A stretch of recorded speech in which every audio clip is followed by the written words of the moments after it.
तो राजस्थान में प्रतिदिन 17-18 रेप की ऐसी घटनाएं रजिस्टर होती हैं और लगभग प्रतिदिन 5 से 7 एवरेज मर्डर के केसेस रिपोर्ट होते हैं। अब एकाएक इतनी सारी जो है रेप की घटनाएं बढ़ने के कारण से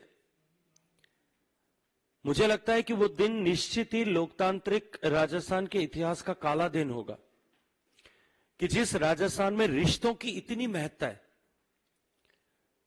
जहां सूत का एक डोरा बांध करके भी एक बहन अपने जिसको डोरा बांधा गया उसको भाई मानते हुए उसको भाई मान करके उससे अपनी सुरक्षा के लिए प्राण तक न्यौछावर कर देगा, ऐसा विश्वास करती है। और ऐसे अनेक उदाहरण राजस्थान के इतिहास में होंगे। उस राजस्थान में मुख्यमंत्री जी ने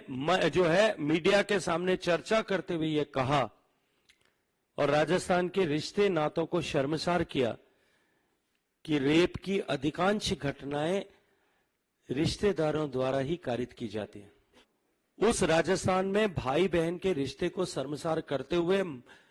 मुख्यमंत्री ने जो टिप्पणी की उससे आगे बढ़कर के राजस्थान सरकार के काबीना मंत्री अशोक गहलोत साहब के सबसे वरिष्ठ मंत्री, सबसे भरोसे के मंत्री, जिन्होंने गहलोत साहब की कुर्सी को बचाने के लिए आलाकमान तक को चुनौती दे डाली, ऐसे शांति धारीवाल साहब ने विधानसभा के पटल पर खड़े होकर के निर्लज्जता के साथ में यह कहा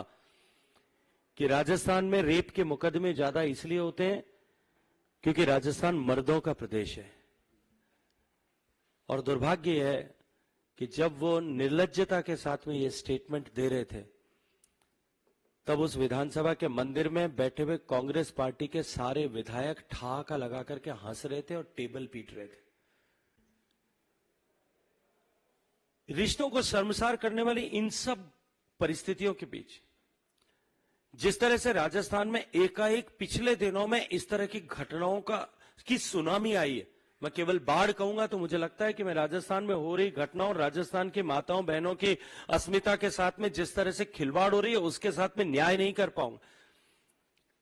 या जिस तरह की भावनाओं का अतिरेक आज राजस्थान की माताओं बहनों के मस्तिष्क में दौड़ रहा है, उनके मन में जितना भय है उसके साथ में न्याय नहीं कर पाऊंगा।